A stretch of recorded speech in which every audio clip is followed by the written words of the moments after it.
gente já orou, eu quero ter só mais um momento de oração. Coloque a mão no seu coração e repita comigo em voz alta. Querido Deus, mais alto. Querido Deus, fala comigo nessa manhã. Derrama do teu Espírito sobre a minha vida e faça, Senhor, morada em mim. Converta os meus caminhos, muda o meu querer, em nome de Jesus. Amém. Aleluia. Bênção.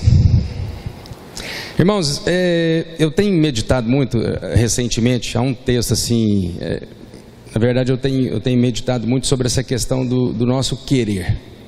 Até que ponto as coisas que a gente quer na vida, elas são alteradas, são mudadas pelo fato de nós querermos, pelo fato da gente ter uma vontade própria, da gente desejar algo.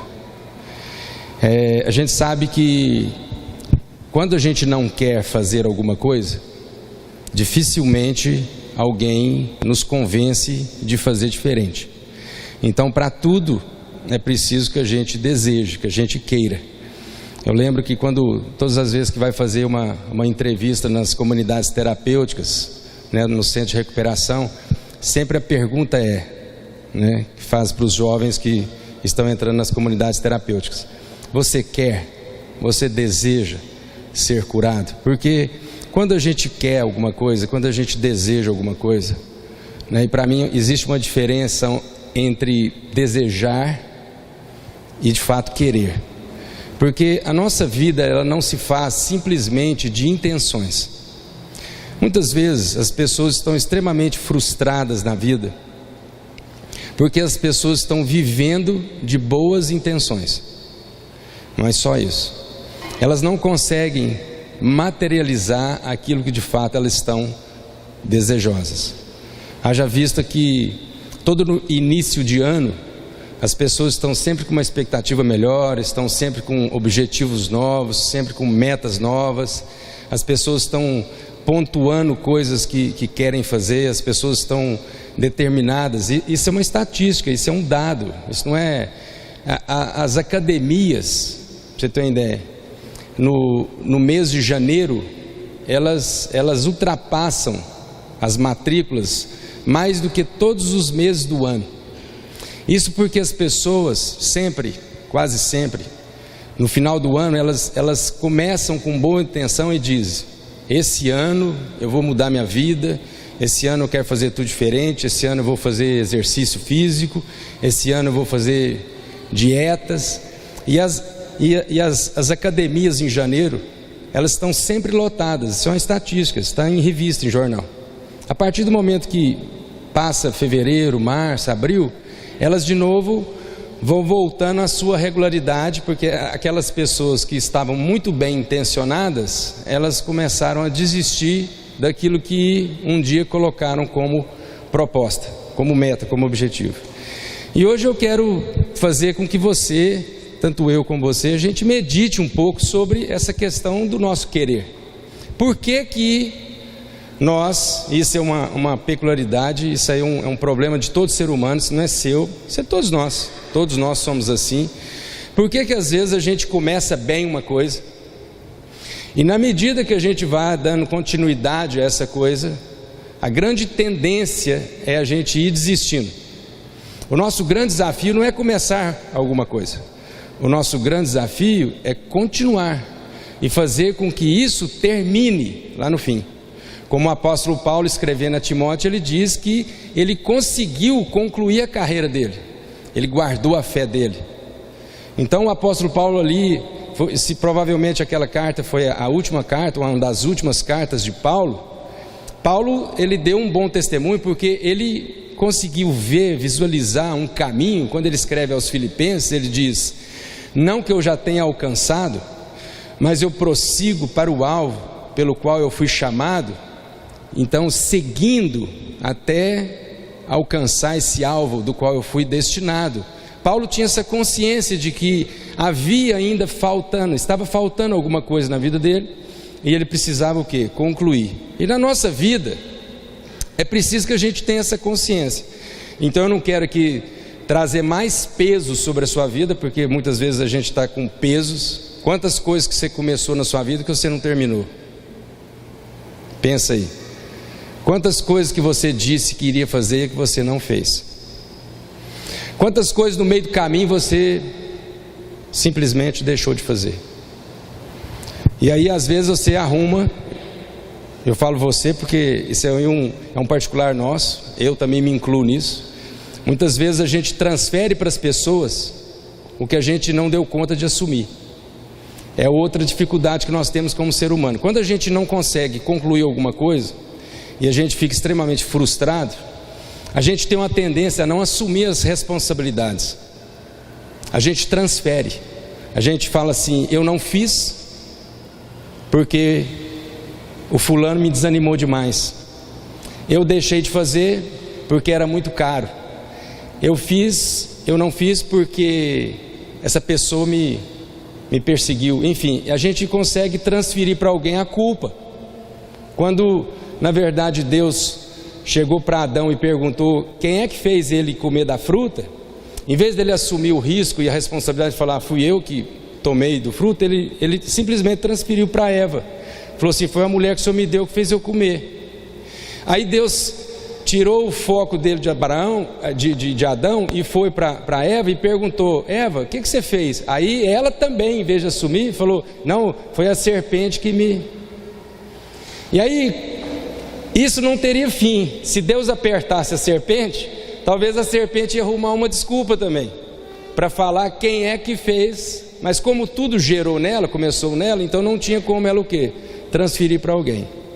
Mas esse texto que na verdade eu quero meditar com você, fala muito sobre essa questão do querer. Eu quero que você faça uma pergunta hoje na sua vida: o que você tem desejado? O que você tem vivido de boas intenções? E o que você tem querido mesmo, do fundo do seu coração? Porque as coisas que você quer, você pode alcançar. As coisas que você desejar, provavelmente você não vai alcançar. E aí esse texto diz o seguinte, Mateus 8, a partir do verso 1: descendo ele do monte, seguiu uma grande multidão, e veio um leproso e o adorou, dizendo: Senhor, se o Senhor quiser, o Senhor pode me tornar limpo. É interessante porque já no contexto desse episódio, algumas coisas já estão fora de ordem aqui. Primeiro porque um leproso, na época de Jesus, não podia andar no meio da multidão. Não sei se todos vocês sabem, mas a lepra, né, a hanseníase, hoje ela tem cura, hoje ela foi quase erradicada. Mas a hanseníase, a lepra, outrora no Antigo Testamento e até na época de Jesus, era uma doença incurável, tida como contagiosa. Então as pessoas que tinham lepras, aquelas pessoas precisavam ficar à parte, elas ficavam num lugar à parte, elas não podiam se misturar com as pessoas sadias, vamos pôr assim. Então elas tinham por hábito, que elas eram obrigadas a fazer, a sempre ficar dizendo que elas eram doentes. Sou leproso, para que as pessoas ouvindo soubessem que aquela pessoa era leprosa. Então as outras pessoas nem passavam por perto dela. Então havia uma discriminação muito grande. Então isso já está meio fora de ordem, porque esse leproso, vendo Jesus, adorando a Jesus, ele chega para Jesus e fala no meio da multidão: se o Senhor quiser, o Senhor pode me curar. E olha a resposta de Jesus. Jesus estendeu a mão e o tocou. É outra coisa que não existia nessa época. Você tocar num leproso, você era tido como contaminado também. Jesus o tocou dizendo: eu quero, seja limpo. E imediatamente ele ficou limpo da lepra. E disse-lhe então Jesus: olha, não digas a ninguém, mas vai, mostra ao sacerdote e apresenta a oferta que Moisés ordenou, para lhe servir de testemunho. Irmãos, aquele leproso teve uma consciência de que se Jesus quisesse, Jesus podia curá-lo. E Jesus disse: eu quero. E Jesus o tocou e imediatamente aquele homem foi curado. Então na nossa vida a gente sabe que, não entrando no particular aqui sobre a soberania de Deus, porque nós somos uma igreja que cremos demais na soberania de Deus, nós somos assim da linha calvinista mesmo, nós cremos na predestinação. Deus estabeleceu um destino para nós, e esse destino que Deus estabeleceu para nós, nós não mudamos, porque foi estabelecido por Deus. Mas Deus é aquele que dá a nós o querer e também o realizar. Então nós cremos num Deus que Ele faz com que a gente participe, ou a gente tenha consciência desse destino, do qual nós não podemos alterá-lo, mas nós podemos vivê-lo segundo a sua vontade. Por isso que nós somos um povo que não podemos desistir ou desanimar facilmente, porque o nosso querer não depende da minha espontânea vontade, mas da vontade de Deus. Amém?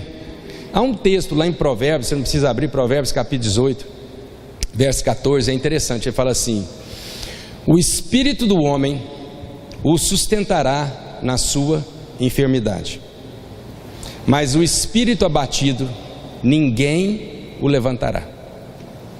Isso significa que uma pessoa, quando está acamada, quando está doente, quando ela depende de Deus, quando ela confia, ela pode até levantar daquela cama, porque ela desejou, porque é o espírito do homem que vai o sustentar na sua enfermidade. Mas lá esse texto está dizendo que se a pessoa se entregar, se a pessoa desistir, não há ninguém que levante aquela pessoa da cama. Isso é um princípio, não que Deus não seja capaz, Deus já ressuscitou mortos, mas uma coisa que também é estabelecido a nós é que é preciso que eu deseje, é preciso que eu tenha então perseverança, é preciso que eu tenha resiliência na minha vida, para que eu não desista e eu sempre esteja focado naquilo que seja o propósito de Deus na minha vida, e eu não ande mais segundo as circunstâncias ao meu redor. Como Paulo diz, eu já não ando segundo aquilo que eu vejo, eu ando segundo aquilo que eu creio, porque o que eu creio extrapola muitas vezes as minhas circunstâncias. Por mais difíceis que sejam as circunstâncias, eu sempre dependo e dependerei das promessas e da palavra de Deus para a minha vida. É isso que faz com que a gente fique inabalável na nossa fé, mesmo passando por situações dificílimas na nossa vida, mesmo tendo todas as argumentações para desistir, mesmo tendo todos os subsídios para abrir mão, mas eu não consigo abrir mão. Essa sempre é a argumentação que a gente tem quando a gente vai fazer aconselhamento pastoral com os casais, porque quando você vai lidar lá com problemas conjugais, né, e é preciso a gente entender que todos os casais vivem problemas conjugais, todos, sem exceção. A gente só precisa entender como é que a gente lida com isso. Às vezes o nosso esforço é sair dos problemas e pensar que a gente não vai ter mais problemas. Isso não existe. Às vezes a gente está fazendo as orações erradas, às vezes a gente está pedindo uma coisa para Deus que a gente nunca vai ter, porque Deus nunca prometeu que a gente não teria problemas. Isso não está escrito, e você não vai conseguir ver isso na Bíblia. Mas Deus sempre prometeu que Ele estaria perto de nós, independente das circunstâncias. Então Deus sempre prometeu que estaria ao nosso lado, e Ele nunca nos abandonaria, Ele nos sustentaria em todos os momentos da nossa vida. Essa é a promessa de Deus, que nós não seríamos deixados órfãos. Mas problemas a gente vai ter, uns poucos, outros muitos. E essa não é a separação que faz com que um homem seja abençoado ou não. E muitas vezes aquilo que a gente ouve, muitas vezes aquilo que é pregado, as deturpações que é pregado, é que de uma forma ou de outra a gente pode ficar fechado, a gente pode ficar blindado, a gente pode ficar protegido dos problemas. Mentira, falácia, engano, porque na verdade nós não estamos protegidos dos problemas, nós estamos protegidos da crise, nós estamos protegidos da insegurança, do medo. Aí nós estamos protegidos, Porque Deus é aquele que faz em nós um querer, e Ele permite em nós um realizar. Então, irmãos, eu queria que a gente meditasse um pouco. Eu vou mostrar um desenho para vocês, como é que funciona a nossa alma, certo? Para a gente entender um porquê, assim, daquilo que seja o nosso querer, a vontade nossa, como é que se divide. Coloca aí para mim. Bom, a nossa alma, ela é mais ou menos dividida dessa forma, certo? Então é o seguinte, são 3 eixos que estruturam, que fundamentam a nossa alma. Nós somos corpo, nós somos alma e nós somos espírito, certo? O nosso corpo físico, esse aqui, é aquilo que nos liga à terra. Então, você está sentado numa cadeira, você está dentro de um prédio. Então, o que nos liga a esse mundo terreno é o nosso corpo. A nossa alma, ela nos liga às pessoas, às relações. Então, é a nossa alma que faz com que a gente se relacione uns com os outros. Sem alma, não haveria como nós nos relacionarmos. Uma pessoa que está vegetando no hospital, ela tem o corpo, ela tem o espírito, mas a alma dela está fragilizada. Então ela não tem nenhum desses componentes ativos. Então ela não se relaciona. Por isso que ela fica o quê? Vegetando. E o espírito nosso, ele nos liga a quem? A Deus, ao Espírito de Deus. O nosso espírito estava mortificado e pelo Espírito de Deus, então o nosso espírito foi vivificado. Amém? Na nossa alma são 3 eixos. Primeiro é a vontade.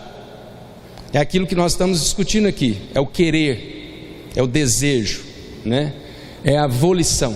Volição é esse desejo mais do que é a força de vontade, né? É aquilo que a gente não cede, não abre mão. Outro eixo é o intelecto, é o raciocínio, é os pensamentos, é aquilo que a gente pensa. E eu vou ser sincero para você, se Deus pudesse colocar num telão aqui os nossos pensamentos, nós estávamos fritos.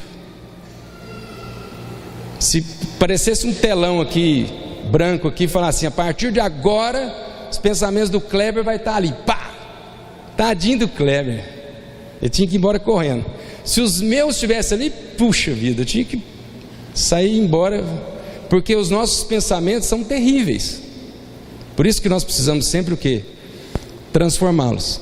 E o outro eixo são as nossas emoções, que são o quê? Os afetos, os sentimentos, tristeza, alegria, ira, raiva, são esses sentimentos.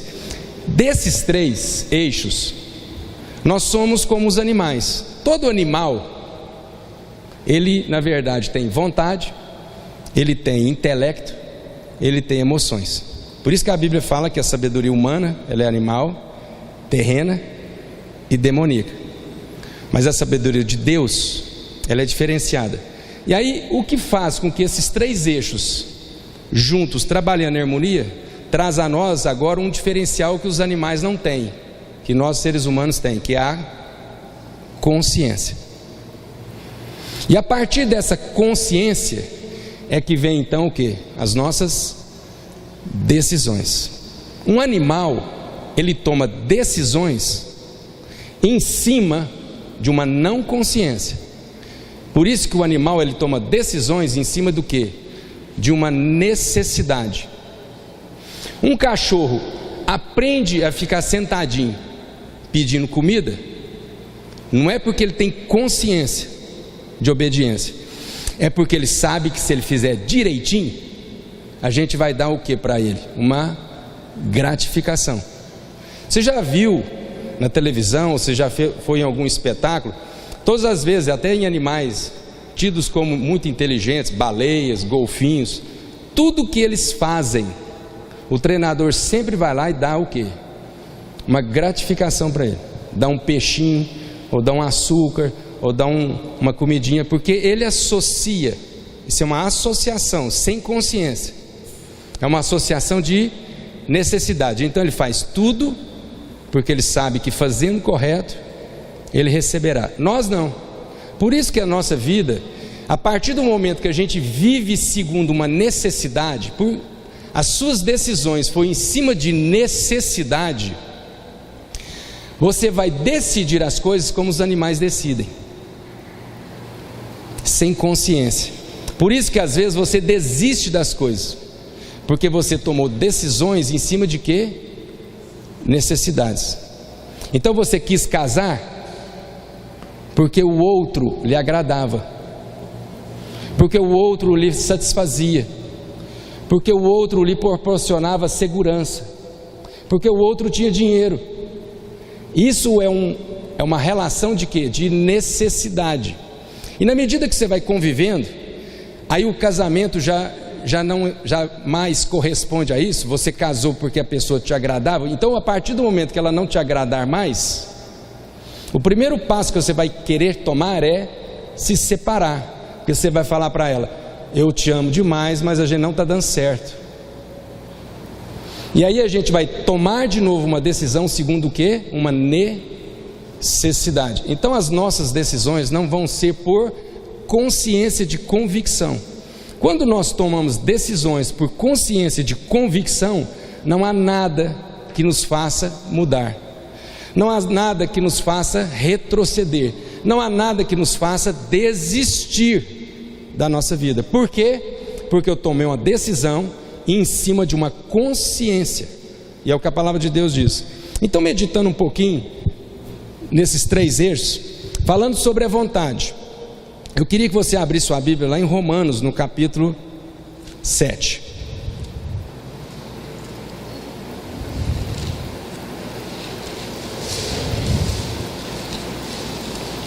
Romanos capítulo 7.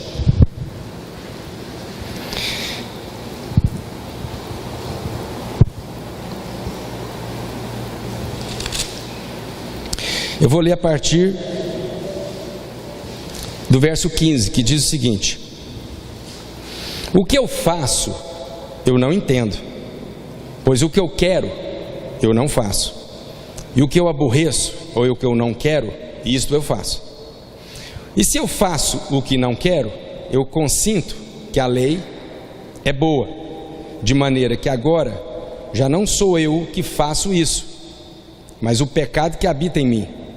Eu sei que em mim, isto é, na minha carne, não habita bem algum.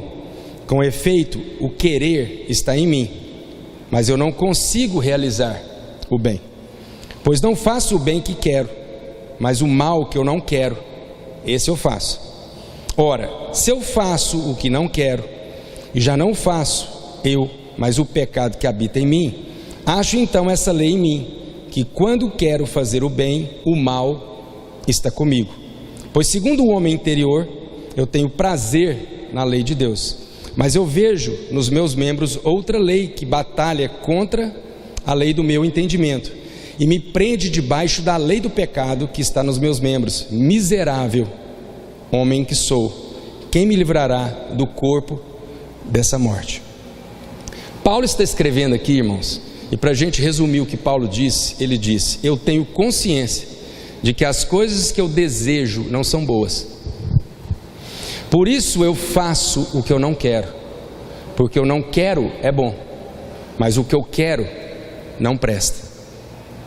Paulo tinha essa consciência de miserabilidade, mas ao mesmo tempo que Paulo tinha essa consciência, Jesus também, lá no Sermão do Monte, em Mateus no capítulo 7, ele disse uma coisa interessante. Ele disse: pedi e recebereis, buscai e encontrarás, batei e abrir-se-vos-á, porque aquele que pede, recebe, aquele que busca, encontra. Aí ele diz: vocês que são maus, sabem dar boas coisas aos seus filhos, quanto mais Deus que é bom, então dará boas coisas aos seus filhos, porque um filho pedindo pão, Deus não daria pedra, e um filho pedindo peixe, o pai não daria uma cobra.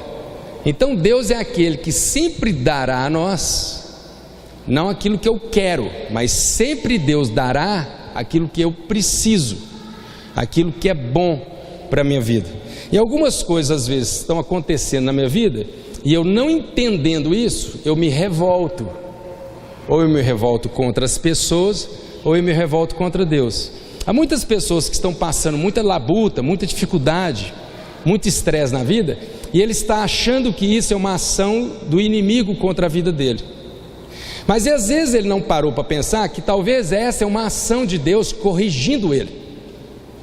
Eu sei que muitas vezes é isso mesmo, o nosso inimigo, ele anda ao derredor buscando a quem possa tragar. E eu não estou aqui eliminando a possibilidade que seja o inimigo que está tentando desanimar a sua vida. Mas você também não parou para pensar, para analisar que às vezes Deus está te corrigindo para que você então se atente para as coisas que você tem vivido como vontade. Você não tem vivido a vontade dele, mas você tem vivido a sua vontade. Então Deus quer trazer uma correção. Naquilo que seja o nosso intelecto, que a gente estava brincando aí, se fizesse uma filtragem do pensamento do Kleber e o meu, Paulo escrevendo aos Filipenses, ele diz o seguinte: quanto ao mais, irmãos, tudo que é justo, tudo que é puro, tudo que é amável, tudo que é de boa fama, se há alguma virtude, se há algum louvor, nisso pensai. Paulo tinha consciência de que os pensamentos dele precisavam ser renovados. É preciso que na nossa vida, irmãos, se o querer que você deseja é de ver as coisas realizando na sua vida, é preciso que você mude os seus pensamentos. É preciso que você mude a forma de analisar e de raciocinar as coisas. Nós não podemos ter uma fé cega, uma fé zen, onde a gente crê e a gente acha que Deus vai se manifestar assim de uma maneira assim muito sobrenatural, tão sobrenatural que a gente não sabe nem explicar. A gente foi arrebatado por Deus. Fala aí, irmão, como é que é esse arrebatamento? Não sei, foi diferente, é um fogo, é doido. Não, irmão, isso não é de Deus. Deus não age dessa forma. Deus quer trazer uma consciência para que você saiba entender o que Ele está operando na sua vida. E Ele precisa então transformar os seus pensamentos. Por isso que Paulo, escrevendo aos Romanos, ele diz: para você experimentar a boa, perfeita e agradável vontade de Deus, você precisa renovar os seus raciocínios, você precisa renovar o seu entendimento, porque se você não fizer isso, você nunca vai experimentar a boa, perfeita e agradável vontade de Deus. E por fim, as nossas emoções. Muitas pessoas andam, elas até falam, são extremamente emotivas. Eu faço o que o meu coração pede. Eu estou sentindo, eu sou muito sensível, eu sou muito sensitiva. Às vezes as pessoas, eu sou muito sensitiva, quando eu sinto uma coisa vai acontecer. Não, irmãos, você sabe o que diz lá em Jeremias capítulo 17? Que o nosso coração é enganado, ele é corruptível, ele é enganoso. E porque ele é enganoso e ele é incorrigível, diz a palavra de Deus, os nossos sentimentos nos enganam.